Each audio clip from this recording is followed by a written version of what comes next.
সন্ধি বিচ্ছেদের আরেকটি নিয়ম হলো অন্তঃস্থ জয়ে রেফে থাকলে রয়ে রস্যি হয়।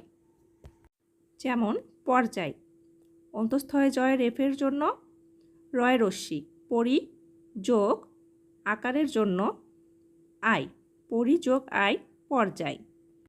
এরপরে আছে পর্যালোচনা, অন্তঃস্থ জয়ে রেফের জন্য রয়ে রস্যি, পরি যোগ আকারের জন্য আলোচনা, পরি যোগ আলোচনা সমান পর্যালোচনা। এরপরে আছে উপরযুক্ত, অন্তঃস্থ জয় রেফের জন্য রয়ে রস্যি হবে, উপরি যোগ রস্যকারের জন্য উক্ত, উপরি যোগ উক্ত সমান উপরযুক্ত। উপর্যুপরি, অন্তঃস্থ জয় রেফের জন্য উপরি যোগ রস্যকারের জন্য উপরি, উপরি যোগ উপরি সমান উপর্যুপরি। এরপরে পর্যাপ্ত, অন্তঃস্থ জয় রেফের জন্য রয়ে রস্যি এবং আকারের জন্য